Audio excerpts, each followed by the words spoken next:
الحمد للہ وکفا وسلام علی عباده الذین اصطفى اما بعد اعوذ باللہ من الشیطان الرجیم بسم اللہ الرحمن الرحیم۔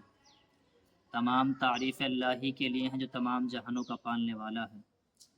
آج میں آپ لوگوں کے سامنے اسلام کے چوتھے خلیفہ حضرت علی رضی اللہ تعالی عنہ کے متعلق کچھ اہم اور ضروری باتیں بتانا چاہتا ہوں۔ اللہ رب العزت سے دعا ہے کہ مجھے صحیح بات کہنے کی اور ہم سب کو اس پر عمل کرنے کی توفیق عطا فرمائے۔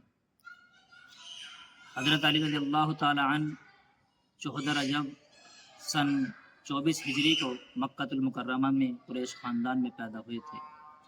آپ کے والد کا نام ابو طالب تھا اور آپ کی والدہ محترمہ کا نام حضرت فاطمہ بنت اسد تھا۔ اللہ کے رسول صلی اللہ علیہ وسلم نے حضرت علی رضی اللہ تعالی عنہ کو ابو الحسن اور ابو تراب کر کے مخاطب کیا تھا۔ آپ کی کنیتیں بتائی تھی۔ اللہ کے رسول صلی اللہ علیہ وسلم کے حضرت علی داماد تھے اور اللہ کے رسول صلی اللہ علیہ وسلم کے چچا زاد بھائی بھی تھے، یعنی حضرت فاطمہ جو اللہ کے رسول صلی اللہ علیہ وسلم کی بیٹی تھی وہ حضرت علی رضی اللہ تعالی عنہ کے نکاح میں تھی، اور حضرت علی رضی اللہ تعالی عنہ حضور صلی اللہ علیہ وسلم کے چچا کے بیٹے بھی تھے۔ حضرت علی رضی اللہ تعالی عنہ کی والدہ ہاشمی گھرانے سے تعلق رکھتی تھی اور ہاشمی گھرانے پر ہی انہیں منسوب کیا گیا تھا اور وہ ایمان لائی تھی اور ہجرت کی تھی۔ حضرت اللہ کے رسول صلی اللہ علیہ وسلم نے جب ہجرت کے لیے سفر کیا تو حضرت علی رضی اللہ تعالی عنہ کو اپنے پیچھے چھوڑ گئے اور انہیں ایک بہت بڑی ذمہ داری دے کر گئے۔ اللہ کے رسول صلی اللہ علیہ وسلم نے حضرت علی سے فرمایا کہ علی، میں ہجرت کے لیے جا رہا ہوں، آپ کی ذمہ داری یہ ہے کہ میرے پاس لوگوں کی بہت بڑی بڑی امانتیں ہیں، میرے پاس لوگوں کی امانتیں ہیں، آپ کو وہ امانتیں جس طرح سے میں نے سنبھال کر رکھی ہیں اسی طرح سے ان کو ان کے لوگوں کے پاس پہنچانا ہے۔ حضرت علی رضی اللہ تعالی عنہ نے اللہ کے رسول صلی اللہ علیہ وسلم کے اس حکم کی تکمیل کی۔ حضرت علی رضی اللہ تعالی عنہ ان امانتوں کو لوگوں کے پاس لوٹانے کے لیے پہنچے اور ساری امانتیں لوٹا کر حضرت علی رضی اللہ تعالی عنہ بھی ہجرت کے سفر پر نکل گئے۔ حضرت علی رضی اللہ تعالی عنہ کے بارے میں ایک بات مشہور ہے کہ وہ حضرت عمر رضی اللہ تعالی عنہ ہی ہیں جنہوں نے بچپن میں اسلام قبول کر لیا تھا۔ حضرت علی رضی اللہ تعالی عنہ بچپن سے ہی بالکل کسی چیز کی پوجا نہیں کرتے تھے، کوئی پرستش نہیں کرتے تھے۔ حضرت علی رضی اللہ تعالی عنہ کوئی نظر و نیاز نہیں چڑھاتے تھے۔ حضرت علی رضی اللہ تعالی عنہ ان لوگوں میں سے ہیں جن لوگوں نے اللہ کے رسول صلی اللہ علیہ وسلم کی زندگی میں ہی قرآن مقدس کو ایک جگہ پر جمع کیا اور اللہ کے رسول صلی اللہ علیہ وسلم کے سامنے اسے پیش کیا۔ حضرت علی رضی اللہ تعالی عنہ ہاشمی گھرانے کے پہلے خلیفہ ہوئے اور اسلام کے چوتھے خلیفہ ہوئے۔ حضرت علی رضی اللہ تعالی عنہ بچپن ہی سے بہت بہادر تھے اور آپ انصاف کو پسند کرنے والے تھے۔ حضرت علی رضی اللہ تعالی عنہ کے بارے میں بتایا جاتا ہے کہ جنگ تبوک کے علاوہ حضرت علی رضی اللہ تعالی عنہ نے اللہ کے رسول صلی اللہ علیہ وسلم کے ساتھ ہر جنگ میں حصہ لیا ہے۔ جنگ احد میں حضرت علی رضی اللہ تعالی عنہ کو 16 زخم آپ کے جسم پر لگے تھے، اور جنگ خیبر کے موقع پر حضرت علی رضی اللہ تعالی عنہ کے ہاتھ میں اللہ کے رسول صلی اللہ علیہ وسلم نے جھنڈا دیا تھا اور فرمایا تھا کہ علی، آج خیبر تمہارے ہاتھوں سے فتح ہوگا۔ اور اس حکم کو سن کر، اس بات کو سن کر حضرت علی رضی اللہ تعالی عنہ کے اندر جوش پیدا ہو گیا، تو حضرت علی رضی اللہ تعالی عنہ نے خیبر کے دروازے کو اپنی پیٹھ پر اٹھانے کی تیاری کی اور اسے ہلا کر رکھ دیا، اور پھر اس لوگوں نے مل کر اس خیبر کے دروازے کو ایک طرف اٹھا کر رکھ دیا۔ یہ بہادری کا کام تھا۔ حضرت علی رضی اللہ تعالی عنہ انہی باتوں کے لیے بہادر مانے جاتے تھے، اور ان کی بہادری کا ایک واقعہ یہ کتابوں میں لکھا ہے کہ جب اللہ کے رسول صلی اللہ علیہ وسلم ہجرت کے لیے گئے تو آپ کو اتنی بڑی ذمہ داری دے کر گئے، کیونکہ لوگ جانتے تھے کہ عمر سے زیادہ بہادر اور کوئی نہیں، حضرت علی سے زیادہ بہادر اور کوئی نہیں ہے، اسی لیے حضرت علی کو یہ ذمہ داری دی گئی ہے۔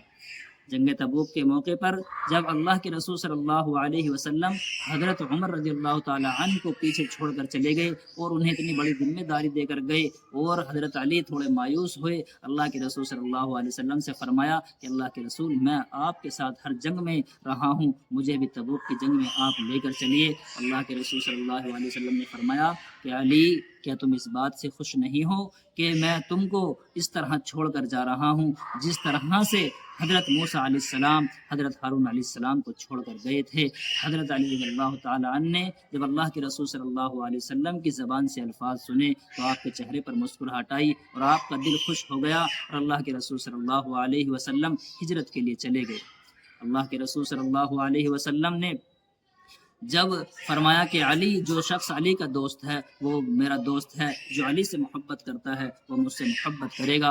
حضرت علی رضی اللہ تعالیٰ عنہ کو اپنی کنیت ابو تراب بہت پسند تھی۔ اگر کوئی آپ کو اس لقب سے، اس کنیت سے پکارتا کہ ابو تراب ادھر آؤ یا ابو تراب کیسے ہو، تو حضرت علی رضی اللہ تعالیٰ عنہ بہت خوش ہوتے تھے۔ حضرت علی رضی اللہ تعالیٰ عنہ کے بارے میں اللہ کے رسول صلی اللہ علیہ وسلم نے فرمایا کہ میں اللہ سے دعا کروں گا کہ اللہ رب العزت علی سے محبت کرنے والا جو شخص بھی ہے میں اس سے محبت کروں گا، اور جو مجھ سے محبت کرے گا وہ اللہ سے محبت کرے گا، جو علی سے دشمنی کرے گا وہ مجھ سے دشمنی کرے گا، اور جو مجھ سے دشمنی کرے گا وہ اللہ رب العزت سے بغاوت کرے گا۔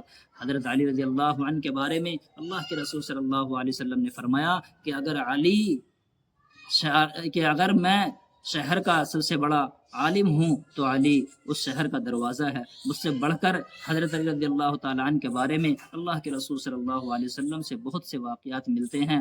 ایک مرتبہ اللہ کے رسول صلی اللہ علیہ وسلم ایک بہت بڑے مجمع کو خطاب فرما رہے تھے۔ آپ نے لوگوں سے پوچھا کہ یہاں پر علی، فاطمہ، حسن، حسین موجود ہیں؟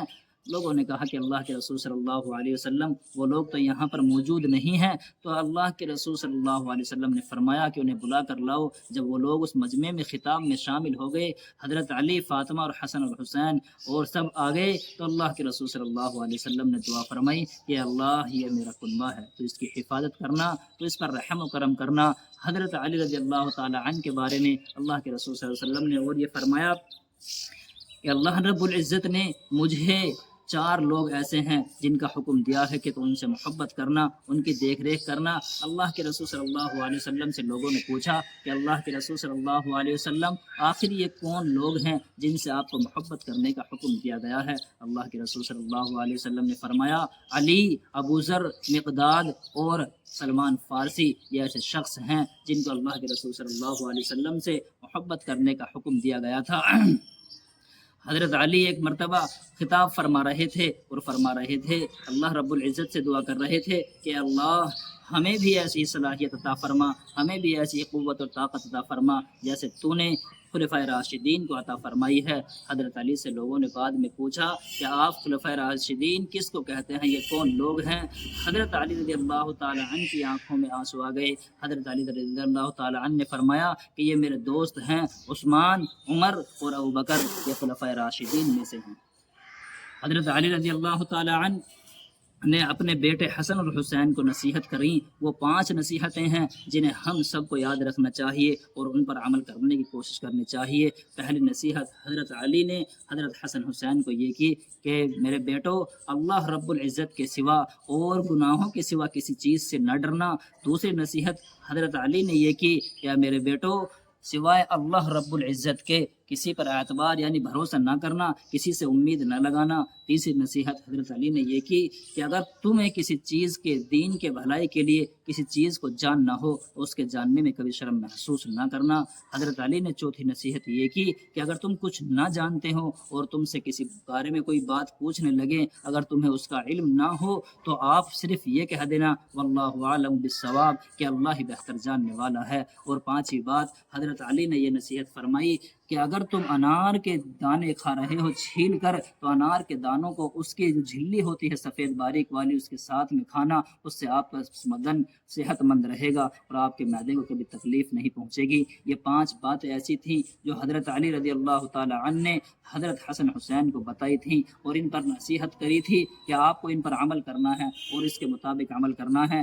حضرت علی رضی اللہ تعالی عنہ بھی انہی عشرہ مبشرہ میں سے ہیں جن کو اللہ کے رسول صلی اللہ علیہ وسلم نے دنیا میں ہی جنت کی بشارت دے دی تھی۔ حضرت علی رضی اللہ تعالیٰ عنہ کی خلافت کا دور حضرت عثمان غنی کی شہادت کے ایک ہفتے بعد شروع ہوا تھا۔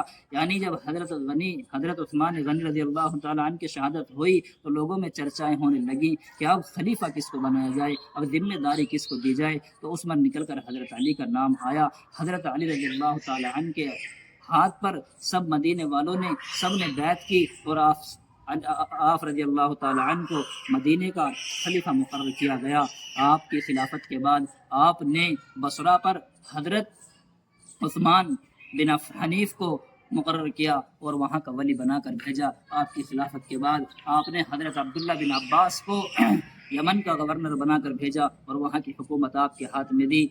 آپ کی خلافت کے بعد آپ نے حضرت عبداللہ بن عباس کے بعد میں حضرت عمار بن یاسر کو یمن کا خلیفہ اور اس کے دوسرے مختلف کے جو علاقے تھے، آپ کی خلافت کے بعد بہت سارے لوگوں کو آپ نے صحابہ کو آپ نے گورنر بنا کر بھیجا اور وہاں کی حکومتیں آپ کے